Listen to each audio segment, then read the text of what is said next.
नरेंद्र मोदी और Benjamin Netanyahu की ये तस्वीर पाकिस्तान को डरा रही है, मुनीर को रुला रही है। मोदी नेतन्याहू से मिले, तब मोदी ने क्या कहा, नेतन्याहू ने क्या कहा, पहले ये छोटा सा हिस्सा सुनिए, फिर आगे की बात करेंगे।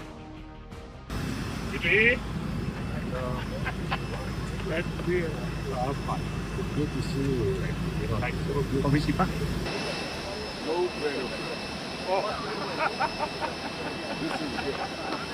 Wow,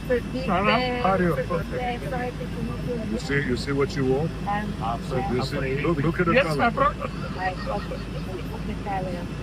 Thank you. And I miss India. What's all that? So wonderful country. You're the wonderful I leader. cannot. I know. It's because of you. It was wonderful. And welcome, my friend. Thank My you. friend. Modi को गले लगाते वक्त Netanyahu का ये कहना कि बहुत देर हो गई, ये कोई सामान्य बात नहीं है। इसमें पाकिस्तान के लिए एक मैसेजिंग है, और वो मैसेजिंग ये है कि पाकिस्तान तबाह हो जाएगा, बर्बाद हो जाएगा। अब इसकी 100% गारंटी है। पाकिस्तान तबाह हो जाएगा, बर्बाद हो जाएगा। इजरायल के बेन गुरियन एयरपोर्ट पर जब मोदी और नेतन्याहू गले मिल रहे थे, तब रावलपिंडी में मुनीर को 440 वोल्ट के झटके लग रहे थे। तस्वीरें देख पाकिस्तानी कह रहे हैं कि अब मुनीर मोदी के पैरों में गिरेगा, नाक रगड़ेगा, फिर भी पाकिस्तान को रगड़ा लगेगा ही लगेगा।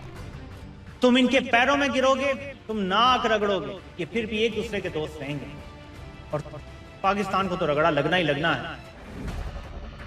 तमाम प्रोटोकॉल तोड़कर बेंजामिन नेतन्याहू और उनकी पत्नी सारा का एयरपोर्ट पर आना, मोदी को पर्सनली रिसीव करना, मोदी को ग्रैंड वेलकम देना, इस्लामाबाद में शहबाज शरीफ को बेचैन कर रहा था।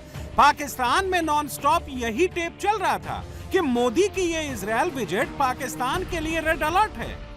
ये जनाब एक खतरनाक विजिट है, नजर रखने की बहुत जरूरत है। लेकिन ये जनाब एक नया प्लान जो है इंडिया के साथ मिलकर इजराइल जो तश्कील दे रहा है, पाकिस्तान को इस हवाले से पूरी खबर रखने की जरूरत है, क्योंकि पाकिस्तान के साथ आज भी इंडिया और इजराइल हालत जंग में है। 8 साल 7 महीने 22 दिन बाद, 3159 दिन बाद, 75,816 घंटों बाद नरेंद्र मोदी इजरायल पहुंचे हैं। दुनिया के कोने कोने में मोदी की इस विजिट के चर्चे हैं, लेकिन सबसे ज्यादा शौक में अगर कोई है तो वो हिंदुस्तान का पड़ोसी मुल्क पाकिस्तान है। सवाल है, अब की बार मोदी पाकिस्तान के खिलाफ ऐसा कौन सा खतरनाक प्लान रेडी करने इजरायल पहुंचे हैं? नेतन्याहू के साथ मिलकर मोदी ऐसा क्या करने वाले हैं जिसके बारे में सोच सोच कर पाकिस्तानी कांप रहे हैं? जियोपॉलिटिकल सब्जेक्ट में टाइमिंग बहुत मैटर करती है। ये बात मैं इसलिए कर रहा हूं क्योंकि भारत के वज़ीर-ए-आज़म नरेंद्र मोदी इजराइल का अपना अहम दौरा करने जा रहे हैं और मिशन सुदर्शन चक्र को एक्टिव करने की बात की जा रही है। लॉन्ग टर्म के लिए पाकिस्तान के लिए बहुत नुकसान है। 36 का आंकड़ा जो कहते हैं ना, वो बन चुका है। एस्टेब्लिशमेंट को भी समझ नहीं आ रहा है। अब ये सिचुएशन वर्स होती जा रही है क्योंकि इग्नोर किया जा रहा है, जिसकी वजह से कुछ ऐसी चीजें ट्रिगर हो सकती हैं जो सिचुएशन खराब कर देगी। अब मिसाल, कल मोदी जी जा रहे हैं इसराइल, क्यों? क्योंकि उसकी पर्सनल ख्वाहिशात है पाकिस्तान के खिलाफ। लेकिन हमारे लिए तो ये खतरे की चीज है, खतरे की बहुत बड़ी चीज है।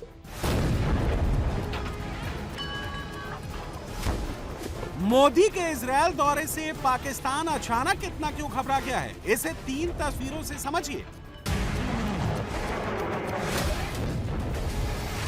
एक तस्वीर पाकिस्तान की सीमा के बेहद करीब की है। Pokhran field and firing range में इंडियन आर्मी के सदर्न कमांड ने जो अग्निवर्षा एक्सरसाइज की है, उसकी ज्वाला एलओसी के उस पार महसूस की गई है। दूसरी तस्वीर इंडियन आर्मी के वेस्टर्न कमांड की खड़ग शक्ति एक्सरसाइज की है, जहां इतने बम फूटे हैं, तोप से इतने गोले निकले हैं, इतने रॉकेट छूटे हैं, ड्रोन से इतने धमाके हुए हैं, जिसने पूरे पाकिस्तान को हिला दिया है। और तीसरी तस्वीर इजरायल में नरेंद्र मोदी के ग्रैंड वेलकम की है, जिससे मुनीर और शहबाज के पसीने छूट रहे हैं। अब किसी के ज़हन में यह सवाल आएगा कि भारत का प्रधानमंत्री इजरायल गया है, उससे पाकिस्तान को क्या लेना देना? तो फैक्ट यह है कि लेना देना है, क्योंकि मोदी इजरायल के दौरे पर यूं ही नहीं गए। मोदी वहां पाकिस्तान का परमानेंट इलाज करने वाले हथियारों की पूरी लिस्ट लेके गए हैं। मोदी का मैसेज लाउड एंड क्लियर है। कल युद्ध करना पड़े तो कल युद्ध करेंगे। 24/7 बैटल रेडी रहेंगे और उसके लिए जो हथियार जहां से लेने होंगे मोदी वहां से लेंगे। और इसका हिंट इजरायल के पीएम ऑफिस नहीं दिया है। जिस वक्त मोदी और नेतन्याहू की 1-to-1 मीटिंग हो रही थी, उसी वक्त इजरायली पीएम के ऑफिस ने ऐलान कर दिया कि दोनों देशों के बीच कई सारे एग्रीमेंट साइन होंगे, जिसमें सबसे इंपॉर्टेंट होगा सिक्योरिटी एग्रीमेंट। मोदी ने कौन सी डील की, किन किन वेपन सिस्टम्स पर बात हुई, आगे बताएंगे। पहले पाकिस्तानी कैसे अपना सिर पीट रहे हैं, कितना पैनिक में हैं, आपको ये सुनाते हैं। सबसे बड़ा एजेंडा जो इस विजिट का रखा गया है वो है मिशन सुदर्शन चक्र। अब ये मिशन क्या है? बेसिकली भारत के अंदर जो हिंदू मज़हब है, उनके जो भगवान है, विष्णु भगवान जो है, उनका एक मुक़द्दस हथियार माना जाता है जिसको कहा जाता है सुदर्शन चक्र, यानी कि एक ऐसा हथियार जो दुश्मन के लिए उसकी तबाही की अलामत समझा जाता है। इसी मुक़द्दस हथियार के मुताबिक जो भारत के हिंदू मज़हब के मुताबिक है, इसी नाम के मुताबिक भारत जो है वो इजराइल के इश्तराक से पूरे मुल्क के अंदर अपनी एक ऐसी एयर डिफेंस शील्ड बनाना चाहता है जो उसे पाकिस्तान और चाइना से ज़्यादा जो है वो उसको प्रोटेक्ट कर सके। कि एक ऐसा दिफाई निज़ाम होगा जैसे कि इजराइल का आयरन डोम है, लेकिन कुछ तज्ज़ियाकारों को ये कहना है कि ये इससे भी बड़े पैमाने के ऊपर भारत जो है वो इजराइल के साथ मिलकर जो है इस मंसूबे के ऊपर काम कर रहा है। और ये खालिसतन पहली बार जो इंस्टॉल होगा, अब जब ये बन जाएगा तो ये भारत के अंदर ही होगा। और अब ये बड़ी हैरान कुन एक बड़ी दिलचस्प बात भी है कि मंसूबा ये भारत का है, इजराइल को इसके अंदर शामिल किया गया है ताकि दोनों ममालिक मिलकर इसके ऊपर काम कर सकें, लेकिन ये इंस्टॉल जो है लगेगा जो ये भारत के अंदर लगेगा। तो लिहाजा आप ये कह सकते हैं जो इसका मेन और अहम जो हिस्सा है वो भारत ही है, क्योंकि भारत के अंदर ही इंस्टॉल होना है। भारत और इजराइल मिलकर मुश्तरका तौर के ऊपर भारत के अंदर एक ऐसी एयर डिफेंस शील्ड बनाना चाहते हैं जो से हर तरह के जो खतरे हैं उनसे प्रोटेक्ट कर सके। ये लेज़र टेक्नोलॉजी का भी इसके अंदर बड़े पैमाने के ऊपर इस्तेमाल किया जाएगा और मकसद यही है कि चाइना और पाकिस्तान से ज़्यादा खुद को सिक्योर किया जा सके। आइस ब्रेकर मिसाइल हैं, स्पाइस बॉम्ब हैं और ड्रोन टेक्नोलॉजी। ड्रोन के हवाले से इजराइल जो है बहुत तरक्की पर है और अब ये ड्रोन टेक्नोलॉजी के हवाले से बड़ी बातें होती हैं कि ये बड़ा मौसर हथियार है। दुश्मन के ठिकानों तक तकरीबन फ़ज़ाइया जितना भी जो है वो अपना नुकसान पहुंचा सकते हैं। एक इनका हेब्रॉन मिसाइल है, उसके हवाले से है कि जी इंडिया वो ख़रीदना चाहता है। वो कुछ 470 किलोग्राम का वज़न भी लेके जा सकता है। ड्रोन अब जो है वो कुमक के लिए भी इस्तेमाल होते हैं कि फ़ौजी साजो सामान उसके ज़रिए भी जा सकता है। फिर इसको आम रेडार जो है वो पकड़ नहीं सकता। और ये जिस मैं ड्रोन की बात कर रहा हूँ ये 35,000 फीट तक और 48 घंटे तक फ्लाई कर सकता है। तो ये इस तरह के उनके सौदे होने जा रहे हैं और इंडिया ये भी चाहता है कि ये इंडिया में भी बनाए जाए। सोचिए, इधर मोदी का प्लेन इजरायल में उतरा ही था, मोदी और नेतन्याहू का हैंडशेक हुआ ही था। उधर पाकिस्तान में तरह तरह की हेडलाइन बनने लगी और उसकी वजह ही इन दो वर्ल्ड लीडर्स की बॉन्डिंग है जिसने पाकिस्तान की सिट्टी पिट्टी गुम कर दी है। और ये कैसे हो रहा है, इसे दो अलग अलग वीडियो से समझिए। This is a bond of real friendship. Great friend, my great friend. Thank you. Prime minister Modi Israel के दौरे पे अचानक जा रहे हैं बुध को, और बुध को उस दौरे में अब उसका बड़ा चर्चा हो रहा है। और उसका चर्चा इस तरह हो रहा है कि जो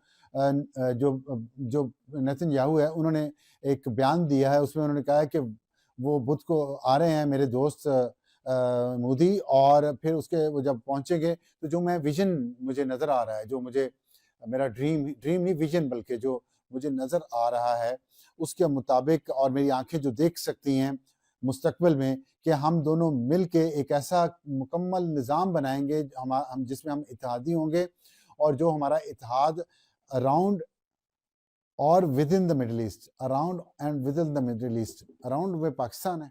इंडिया के साथ मिलके वो अलायंस बना के उसमें पाकिस्तान एक पोटेंट पावर है, मिडल पावर है, और सऊदी अरब के साथ हमारा इत्तेहाद है।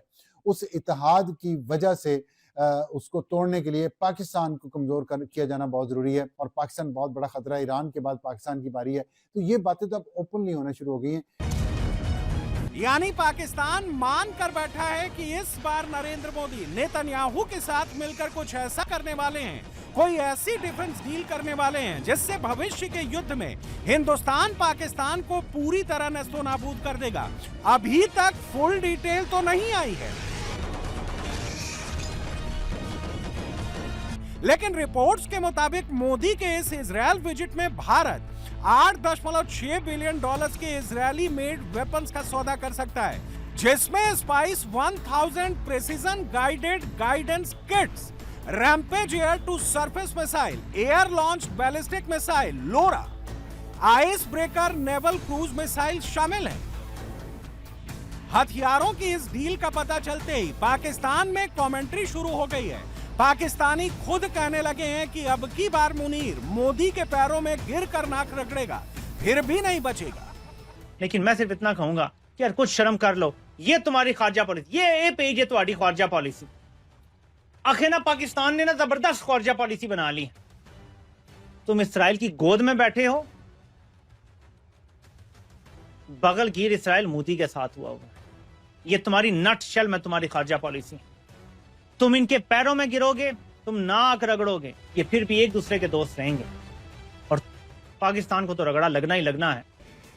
बात सिर्फ प्रिसीजन गाइडेड मिसाइल और बैलिस्टिक मिसाइल पर आकर खत्म नहीं हो जाती। इस बार मोदी का फोकस इजरायल के आयरन डोम पर भी है। नरेंद्र मोदी इजरायल से वो एयर डिफेंस सिस्टम लाना चाहते हैं जिसके आने के बाद परिंदा भी हिंदुस्तान के एयर स्पेस में पर नहीं मार सकेगा।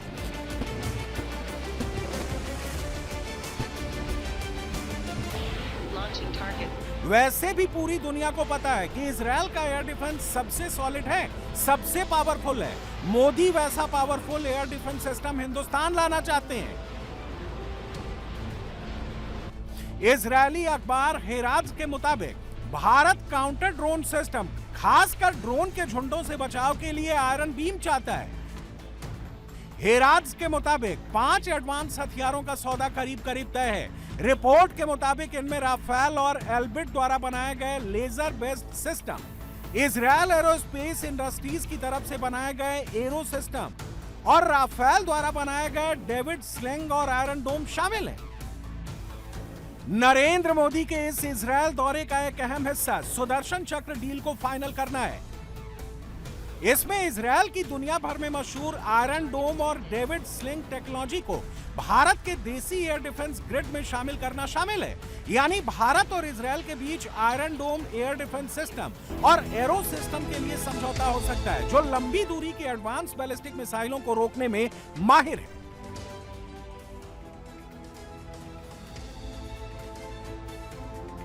हेराज की रिपोर्ट के मुताबिक इजरायल और भारत के बीच कुछ ऐसे एडवांस हथियारों के लिए भी समझौते हो सकते हैं जो अभी तक इजरायल ने किसी को नहीं दिए हैं, और ये सोच सोच कर ही पाकिस्तान में सबके पसीने छूट रहे हैं। ये जो हुकूमत है, ये तो आई ही आरएसएस की हुकूमत है। इनका एजेंडा और ज़ायनिस्ट का एजेंडा जो है, जो ये ज़ायनिस्ट रजीम है इजराइल का, या इजराइल इसी ज़ायनिज़म की बुनियाद पर बना है, इनका तो एजेंडा बिल्कुल सेम है। इन्होंने जो भी इनके मुताबिक ठीक लोग नहीं हैं, जो इनको नहीं चाहिए, तो वो इनकी डॉक्ट्राइन के, दोनों की डॉक्ट्राइन के मुताबिक कि उनको या तो निकाल दिया जाए या ख़त्म कर दिया जाए। अब ये जो ताल्लुकात हैं ये दूसरे फेज़ में चले गए हैं। नेतन्याहू है, वो कहता है ये हम ज़ाती तौर पर दोस्त हैं, हम फ़ोन पर बातचीत करते रहते हैं, और ये सारी जो आपने देखा। फिर नेतन्याहू की एक तकरीर है जो अभी कुछ दिन पहले, शायद एक दिन पहले बल्कि, उन्होंने की है, जिसमें वो भी एक एक्सेस बनाना चाहते हैं। अहम कंपोनेंट जो है वो पाकिस्तान है। अब आपको ये भी याद रहना चाहिए कि पाकिस्तान के साथ जो जंग की इंडिया ने, उसमें इंडिया को जितना ताउन इजराइल ने दिया है वो भी आपके सामने है, और उसमें फिर पाकिस्तान तो जाहिर है, पाकिस्तान का डायरेक्ट दुश्मन है इंडिया, और फिर उसके बाद इसराइल, पाकिस्तान के एटॉमिक जो पावर होने की वजह से आप देख लें कब की खबर रखते हैं, वो कब समझते थे कि पाकिस्तान दुश्मन है, हमारे यहाँ बेचा जाता है, हमारा इसराइल से कोई ताल्लुक ही नहीं है, हमारा इसराइल के साथ कोई दुश्मनी बनती ही नहीं है, लेकिन वो समझते हैं। तो ये जनाब एक पस मंज़र है और उसमें अब ये एक बनाने की कोशिश हो रही है इसराइल का अलायंस। और अरब दुनिया के साथ जो इंडिया के ताल्लुकात हैं वो पहले प्रैग्मेटिज्म पे थे, अब ये इसराइल के साथ मिलकर एक हेजमोनिक डिज़ाइन, इंडिया क्या देखता है, इंडिया क्या करना चाहता है, तुर्की से बदला लेना चाहता है पाकिस्तान और भारत के दरमियान जंग का, या कोई बड़े ख्वाब हैं, ये खुल जाएगी बात। लेकिन ये बातें इसराइल में ऐसे अलायंसेस की बातें उनका वज़ीर आज़म कर रहा है। पाकिस्तान के पास फ़र्ज़ करें, मेरा ख्याल है कि इससे ज़्यादा है, वो जो हम वही आपकी वाली बात इनफॉर्मल नंबर जो हम सुनते हैं उसमें पाकिस्तान के पास कोई 100 को बॉम्ब है जी पाकिस्तान को, लेकिन खुदा ना करे, मैं सिर्फ हाइपोथेटिकल सिनेरियो की बात कर रहा हूँ, इंडिया को कंप्लीटली डिस्ट्रॉय करने के लिए, ऑब्लिटरेट करने के लिए 3 चाहिए होंगे, 4 चाहिए होंगे, 5 चाहिए होंगे। देखिए अकबर, और likewise for India in Pakistan, Akbar हमारे पास किसी एटम बम की कैपेसिटी भी नहीं है, हमें नहीं पता उसके के इंटेंसिटी क्या, कोई बम इतना बड़ा बन चुका है जो नागासाकी से 4 गुना बड़ा हो। अब तो हाइड्रोजन बम्स की बात हो रही है और ऐसे बम्स की, और कुछ ना कुछ हो रहा होता है ग्लोबल लेवल के ऊपर, कोई एक नई एंगेजमेंट हो रही होती है, अलायंसेस बन रही होती हैं। सबसे पहले तो हमें आज यही बताइएगा कि इस वक्त इस टाइमिंग के अंदर जो मोदी साहब का विजिट है इसराइल का, इसकी क्या सिग्निफिकेंस है? देखिए, दुनिया में बहुत बड़ी डेवलपमेंट्स हो रही है, आलमी सतह पे भी और रीजनल सतह पे भी, तो उसी पस मंज़र में इस विज़िट को भी देखना चाहिए। तो ये जो मोदी साहब विज़िट कर रहे हैं ये बहुत अहम है। एक इसकी टाइमिंग बड़ी अहम है, एक ट्रिमेंडस अलायंस, और एक मोदी विज़िट कर रहा है तो एक बहुत बड़ी ताकत है जिसके साथ जो हमें विज़िट कर रहा है। और फिर वहाँ पे जो उनकी पार्लियामेंट है जिसको वो कनेसेट कहते हैं कि उसमें मोदी साहब की स्पीच भी होनी है। तो इसराइल से जिस तरह की बयानबाजी हो रही है उससे लग रहा है कि वो तो इसको बहुत अहमियत दे रहे हैं। अच्छा, आपको पता है काफ़ी टेक्नोलॉजी ट्रांसफ़र भी हो रही है, सिक्योरिटी में वेपन्स उधर से ख़रीदे जाते हैं, लेकिन सिक्योरिटी मतलब किसकी सिक्योरिटी? इसराइल की सिक्योरिटी, इंडिया की सिक्योरिटी। इजरायल में मोदी के 48 घंटे सिर्फ डिफेंस डील की वजह से पाकिस्तान में सुर्खियां नहीं बटोर रहे, एक अलायंस की चर्चा भी हो रही है। नेतन्याहू ने भारत के साथ मिलकर जब से एक हेक्सागन अलायंस का आइडिया दिया है तब से मुस्लिम उम्मा, खासकर पाकिस्तान का ब्लड प्रेशर बढ़ गया है।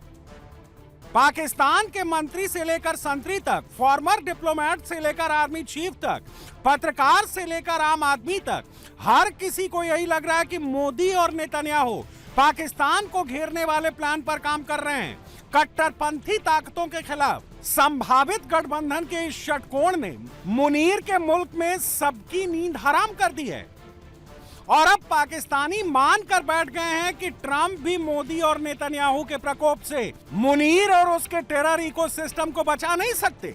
और अब नेतन्याहू साहब ने हेक्सागोन यानी कि 8 कोने वाली चीज, hexagon I think of alliance का ऐलान भी कर दिया है। और वो अलायंस क्या है? इंडिया, इसराइल, साइप्रस, अननेम्ड एक अरब नेशन है which is obviously UAE, unnamed एक अफ्रीकन नेशन है विच इज ऑब्वियसली मोरक्को। अब जब ये इसराइल अलग से एक हेक्सागोन ऑफ अलायंस बनाने जा रहा है जिसका मेन टारगेट फिर क्या होगा, स्पेशली जब मोदी इसमें शामिल हो रहा है। आसिम मुनीर को डर है ट्रंप से, अपनी फौज से और अवाम से। ट्रंप को ये काबू कर रहा है जिस तरीके से है, अपने बांदर को भेड़ के बेइज्जती करवा के। वो किस तरह बेइज्जती करी है उसने, ट्रंप ने उसको कहे ये मैं नरेंद्र मोदी की बात करता हूं, तुम खड़े जाओ, जैसे क्लास में नहीं कहते खड़े जाओ। अच्छा जी, फिर उसने कहा, उसने मोदी की तारीफें शुरू की और इसको खच्चर को, खंजीर इंसान को खड़ा कर दिया, शहबाज को। तो ये हमने ये सारी इस जगह पहुंचे कैसे कि पाकिस्तान को हमने इस जगह पर लाकर बिठा दिया। और आसिम मुनीर ने अब पाकिस्तान के दोनों बॉर्डर पे, जिनसे सबसे लंबे बॉर्डर हमारे हैं, वो हमारे सबसे बड़े दुश्मन बन गए। अफगानिस्तान इधर दुश्मन, हिंदुस्तान उधर दुश्मन। इसके साथ मैं जोड़ना चाहता हूं कि ये नेतन्याहू क्या कह रहा है कि मैंने एक अलायंस बनाना है इस खित्ते में जिसमें इंडिया जो है सबसे अहम उसका हिस्सा होगा। ये क्या कहता है? पहले है कि जी नरेंद्र मोदी 25 और 26 फरवरी को जा रहा है इजराइल, और वहां पर ये नेतन्याहू उसके साथ एक 6 नुकाती अलायंस याद रखें, और उन्होंने कहा है कि जी इंडिया, कुछ अरब ममालिक, कुछ अफ्रीका के ममालिक, ग्रीस, साइप्रस और कुछ एशियन पार्टनर्स, एशिया में कुछ लोग हमारे साथ होंगे। हिंदुस्तान का तो पहले नाम ले चुका है ना हमारे खिलाफ। हमारे इस पूरे मंसूबे में हिंदुस्तान बीच में बैठता है, पाकिस्तान तबाह हो जाएगा, बर्बाद हो जाएगा। पाकिस्तानी बिल्कुल सही कह रहे हैं, उनका मुल्क अब ज्यादा दिनों का मेहमान नहीं है। पाकिस्तान तबाह हो जाएगा, बर्बाद हो जाएगा, और हिंदुस्तान ने उसकी तैयारी हर लेवल पर शुरू कर दी है। देश के भीतर इंडियन आर्मी ने मोर्चा संभाल लिया है, बम, गोलों और रॉकेट्स की टेस्टिंग शुरू हो गई है। उधर मोदी ने इजरायल पहुंचकर नेतन्याहू के साथ मिलकर पाकिस्तान के खिलाफ सबसे बड़े ऑपरेशन की नींव रख दी है। और इस वक्त आप लाइव तस्वीरें देख रहे हैं तेल अवीव से, इजरायल से, जहां संसद में, वहां की नेसेट में प्रधानमंत्री नरेंद्र मोदी को थोड़ी देर में अपना संबोधन करना है। तो बस अब थोड़ी देर में इजरायल की पार्लियामेंट से आप प्रधानमंत्री को सुनेंगे। भारत का कोई प्रधानमंत्री पहली बार वहां की संसद में जाकर अपना संबोधन करने वाला। आप देख रहे हैं नेतन्याहू जो वहाँ प्रधानमंत्री हैं, उनकी वाइफ साथ में हैं। लगातार प्रधानमंत्री को एयरपोर्ट से उन्होंने रिसीव भी किया, तब भी दोनों साथ में थे। और उसके बाद अब जब पार्लियामेंट पहुंचे हैं प्रधानमंत्री, तो वहाँ उनकी अगवानी वो कर रहे हैं। अभी आपने देखा इजरायली बच्चों के साथ भी प्रधानमंत्री नरेंद्र मोदी फोटो खिंचवा रहे थे, सेल्फी खिंचवा रहे थे, कुछ तस्वीरें बना करके लेके आए थे इजरायल के छोटे छोटे बच्चे, भारत और इजरायल की दोस्ती को दिखाते हुए। और अब थोड़ी देखें, फिर एक बच्चा जो है वो मुलाकात करने के लिए आया है। इससे पहले एक विजिटर्स बुक में प्रधानमंत्री ने वहाँ अपने विचार जो हैं वो रखे। इजरायली अखबारों में नरेंद्र मोदी की तस्वीरें छपी हुई हैं। मतलब इस विजिट को एक बहुत बड़े पैमाने पर पेश कर रहा है इजरायल, जैसे उसके लिए एक बहुत बड़ी बात है कि भारत का प्रधानमंत्री इजरायल आया है। और केवल दूसरा विजिट है भारत के किसी भी प्रधानमंत्री का इजरायल का, और दोनों बार नरेंद्र मोदी ही वहाँ गए हैं। और थोड़ी देर में उनकी संसद से ये संबोधन प्रधानमंत्री का शुरू होगा। वो स्पीच आप इंडिया टीवी पर लाइव सुनेंगे। प्रधानमंत्री मोदी ने भी बड़ी गर्मजोशी के साथ नेतन्याहू से मुलाकात की जब वो एयरपोर्ट पर उतरे, और वो आपने जो थोड़ी सी उनकी बातचीत भी हुई वो आपने सुनी भी। नेतन्याहू कह रहे थे कि बहुत देर कर दिया आपने, मतलब आप काफ़ी वक्त के बाद आए इजरायल।